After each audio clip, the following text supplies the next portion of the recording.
So, overload na labong. May daing, may hipon. Yummy yan, guys.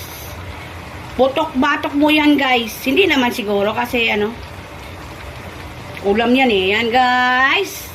Maluluto na yan. Kakain na rin kami. Kay gutom na ang aking mag-ama. Yan.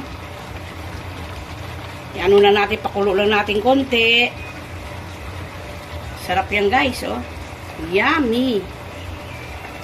Yan. Ayan, guys, mga unata. Kay gutom na tayo. Makaon yung kita tanan. Dali, makaon na ta. Maraming salamat. Iwan lang kayo ng bakas sa aking mga video, guys. Ayan. Overload yan, guys, sa sahog. Kain po tayo. God bless sa atin lahat. Yan.